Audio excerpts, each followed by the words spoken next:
Welcome to Raji Murali vlogs channel. நம்ம இந்த பதிவில் பார்க்க போகிறோம் சக்தி வழிபாடு.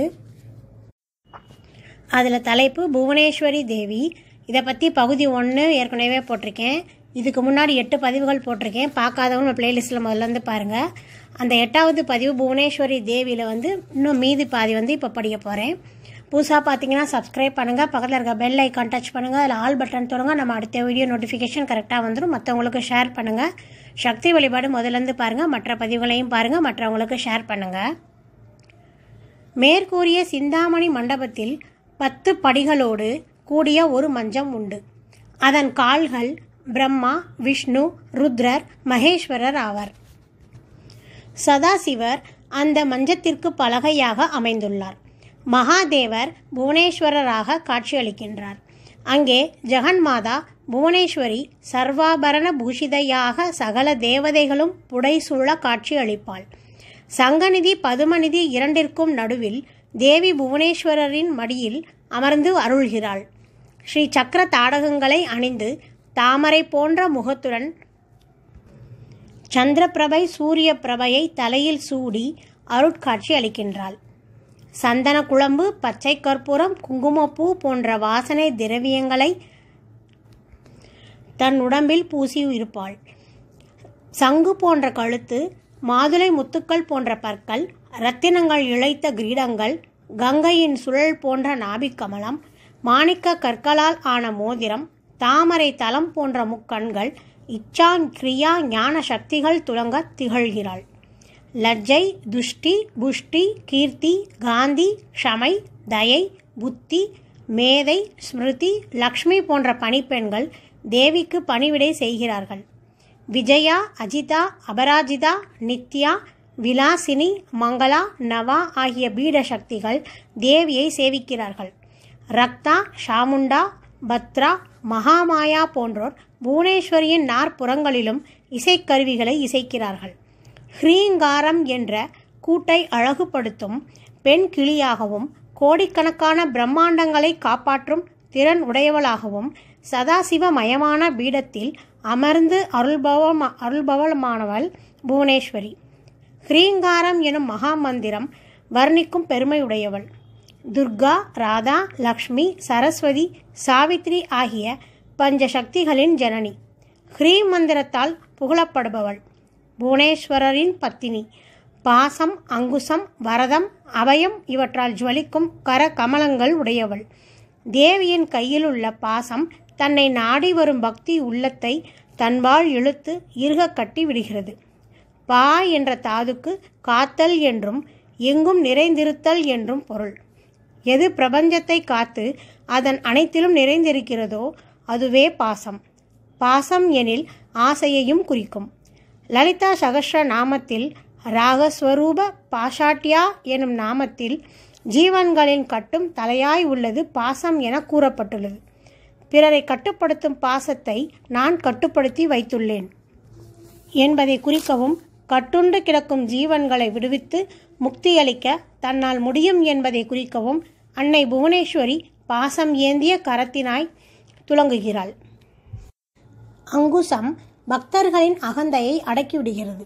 ஜீவராசிகள் குரோத உணர்வை கட்டுப்படுத்த முடியாமல் தவிக்கிறார்கள். பெரிய மகரிஷிகள் கூட தடுமாறி குரோதத்தில் விழுந்த வரலாறுகள் உண்டு. ஜீவன்களை தன் வயப்படுத்தும் குரோதத்தை ஈஸ்வரி தன் வயப்படுத்தி வைத்துள்ளாள்.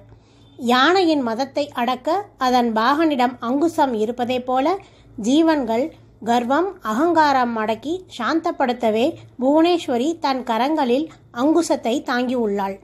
வரதமுத்திரை என் பாதார விந்தமே என்றும் கதி என இரு என்பதை கூறாமல் கூறுகிறது.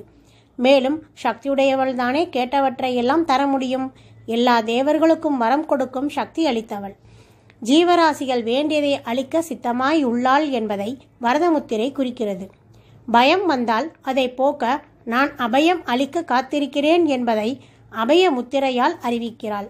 அந்த அபய கரத்தை நினைத்த மாத்திரத்திலேயே சம்சார சூழலில் அகப்படும் பெரிய ஆபத்தின் என்றும் விடுபட முடியும். பிறவி துன்பமே தொலைந்து விடுகிறது. உதிக்கும் 1000 சூரியனுக்கு சமமான செந்நிற ஒளி உடையவள். பக்தர்களின் விருப்பங்களை பூர்த்தி செய்யும் கடார்கலம் எனும் எந்திரத்தின் மீது தன் செந்தாமரை பாதங்களை பதித்திருப்பவள்.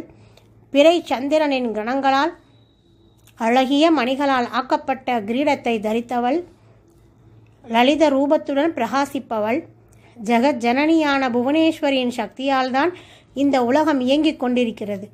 சக்தியின்றி உலகம் படைக்கப்படவில்லை. ஸ்ரீ மாதாவான தேவி ஹரிஹர பிரம்மாதி தேவர்கள் முதல் பிரம்மாண்டத்தில் உள்ள அனைத்தையுமே படைத்து காத்து ரட்சித்து வருபவள். இதை லலிதா சகஸ்ரநாமம் ஆபிரம கிரீட ஜனனி என்று போற்றுகிறது. மேலும் கருணையில் கடல் வடிவானவள் என்பதை கருணார சாகரா எனும் நாமம் உணர்த்துகிறது. மனிதர்கள் செய்யும் மாபெரும் மன்னிக்க முடியாத கொடிய தவறுகளையும் மறந்து மன்னித்து தடுத்தாட்கொண்டு ரட்சிக்கும் கருணை இந்த புவன மாதாவான புவனேஸ்வரி தேவிக்கு உண்டு. சகல அண்டங்களில் உள்ள சக்திகளுக்கு காரணமாகவும் ஆதார சக்தியாகவும் இருப்பவள் இந்த புவனேஸ்வரி. அவளது வலது புறத்தில் நவரத்னமயமான ஆறு ஓடிக்கொண்டிருக்கும். வேண்டுவோருக்கு வேண்டுவனவற்றை தரும் தன்மை உடையது அந்த ஆறு. சகல புவனங்களையும் நியமித்து நடத்தும் புவனேஸ்வரி தச மகா வித்யா தேவிகளுள் 4வது வடிவம் கொண்டவள். இவள் பரம்பொருளின் ஞான சக்தி. அனைத்திற்கும் ஆதாரமான ஆகாச தத்துவமே இவள் திருவுருவம். தேவி மகாத்மியத்தில் தேவர்கள் தேவியை துதிக்கும் நமோ தேவியை என ஆரம்பிக்கும் துதியில் நமஸ்தஸ்யை நமஸ்தஸ்யை நமஸ்தஸ்யை நமோ நமக என 5 முறை வருகிறது. பராசக்தி பஞ்சபூதங்களிலும் உறைபவள். படைத்தல், காத்தல், அருளல், மறைத்தல், அழித்தல் என 50 தொழில்களையும் புரிபவள். எனவேதான் தேவர்கள் அவளை 5 முறை வணங்குகிறார்கள். இதை திருமூலர் தன் திருமந்திரத்தில் ஓங்காரி என்பாள். அவள் ஒரு பெண் பிள்ளை, நீங்காத பச்சை நிறத்தை உடையவள், ஆங்காரியாகி 5 பெற்றிட்டு ஹ்ரீங்காரத்துக்குள்ளே இனிதிருந்தாளே என்கிறார். கொய்யாது குவியாது குமையாது மனம் வீசும் கோவாத தெய்வமலர், கோவாத முத்தம், குறையாத மதியம், கோடாத மணிவிளக்கு என புவனேஸ்வரியை போற்றுகிறார் வள்ளலார். புவனேஸ்வரி என்ற உடனேயே சகல ஐஸ்வர்யங்களையும் பக்தர்களுக்கு வாரி வாரி வழங்கி பின் கேட்கும் வரங்களுக்கு கொடுக்க ஒன்றுமில்லாமல் பக்தர்களிடம் கடனாளியாகி விடுவாள் புவனேஸ்வரி. அவ்வளவு கருணை கொண்டவள் என்கிறார் வியாசராஜர். தேவி பாகவதத்தின் 3வது ஸ்கந்தத்தில் புவனேஸ்வரி தேவியை பற்றி விரிவாக கூறப்பட்டுள்ளது. புவனேஸ்வரியே காயத்ரி ரூபிணியாக சூரிய மண்டலத்திலிருந்து உலகத்திற்கு ஒளியை கொடுக்கிறாள் என்கிறது தேவி பாகவதம். அம்பாள் அஷ்டபதி எனும் துதி மகாபலியின் அகந்தையை அடக்கி அவனை பாதாளத்தில் தள்ளிய புவனேஸ்வரி சக்திக்கு நமஸ்காரம் என்று வர்ணிக்கிறது. மேலும் புவனேஸ்வரியை மனோன்மணி என்று போற்றுகிறது. மனதை ஞான நிலைக்கு எழுப்புபவள் என்று பொருள். அங்கே நோய், நரை, திரை, கவலை, மாச்சரியம், விரோதம் போன்றவை இல்லை. எல்லோருமே நித்திய யௌவனத்துடன் காட்சியளிப்பர். அனைவரும் புவனேஸ்வரியை பூஜித்து கொண்டே இருப்பர். அங்கே சாலோக, சாமீப, சாரூப, சாயுஜ்ய பதவிகளை அடைய விரும்புவோர் அதை அடைவர். சகல ஐஸ்வர்யங்கள், சகல சிருங்காரம், சகல பராக்கிரமம் போன்றவற்றை அனைவரும் அடைவர். அதை ஆதிசங்கரர் தன் சௌந்தரிய லஹரியின் சுதா சிந்தோர் எனும் துதியில் வாயார மனமாற புகழ்ந்துள்ளார். இந்த மணித்வீபத்தை நினைத்தாலே சகல பாவங்களும் நாசமடையும். இறக்கும் தருவாயில் இக்காட்சி நினைவிற்கு வரும் ஜீவன்கள் மறுபடியும் தாயின் வயிற்றில் பிறக்க மாட்டார்கள். புதுக்கோட்டை புவனேஸ்வரி, சென்னை ஆதம்பாக்கம் புவனேஸ்வரி, தாம்பரம் சேலையூர் புவனேஸ்வரி, சேலம் ஸ்கந்தாசிரமம் புவனேஸ்வரி, அஸ்ஸாம் மாநிலம் காமாக்கியா புவனேஸ்வரி என புவனேஸ்வரி தேவி பற்பல இடங்களில் சன்னதி கொண்டு தன்னொருள் பரப்பி வருகிறாள். பிருத்விதரர் என்னும் வடநாட்டில் வசித்த புவனேஸ்வரி தேவி உபாசகர், புவனேஸ்வரியை அறிந்தவர்கள், அவள் மந்திரத்தை ஜபிப்பவர்கள், அவள் திருவுருவை தியானிப்பவர்கள், அவள் தோத்திரத்தை கானம் செய்பவர்கள் போன்றோரின் வாக்கிலிருந்து மிருதுவான சொற்கள் வரும்படி செய்வாள். மேலும் அமிர்த தாரை போலும் சரத்காலத்தில் நிலவு போலும் இனிமையாக அந்த உபாசகனின் கீர்த்தி 3 உலகங்களிலும் பரவும் என்கிறார். லலிதா சகஸ்ரநாமத்திலும் கடாக்ஷ ஹிங்கரி பூத கமலாகோடி சேவிதா எனும் நாமம் யாருக்கு புவனேஸ்வரியின் கடைக்கண் நோக்குப்படுகிறதோ அவர்களுக்கு கோடிக்கணக்கான மகாலட்சுமிகள் பணிவிடை செய்ய காத்திருப்பர் என்கிறது.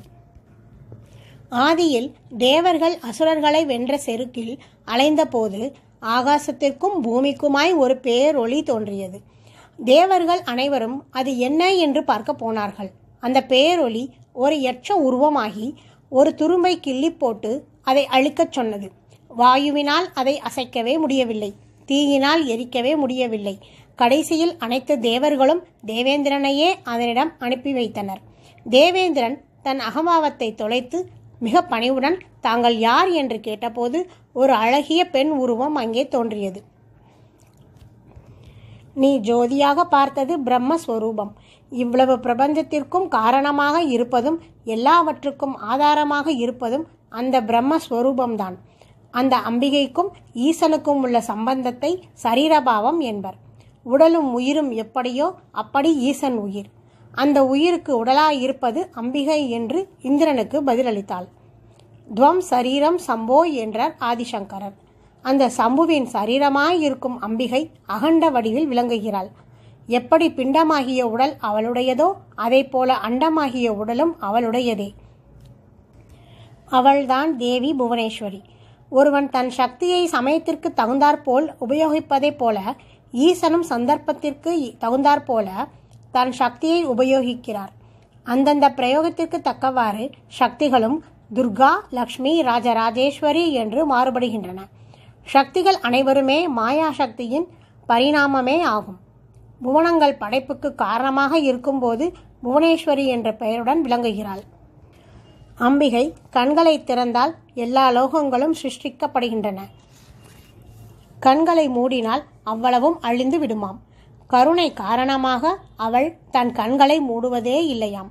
இதையே ஆதிசங்கரர் தன் சௌந்தரிய லகரியில் நிமோஷான் எனும் துதியில் குறிப்பிட்டுள்ளார். எந்த இரவில் ஜீவர்களின் அசைவுகள் நின்றுவிடுகின்றதோ அந்த இரவு ஜீவராத்திரி எனப்படும். ஈஸ்வரனின் அசைவுகள் நின்றுவிடும் இரவு மகாபிரளய காலமாகும். அந்த ராத்திரிக்கு தேவதை புவனேஸ்வரி என தேவி புராணம் கூறுகிறது. புவனேஸ்வரியின் உபாசனையால் உலகங்களை ஜெயிக்கும் ஆற்றலை சாதகன் படைக்கின்றான்.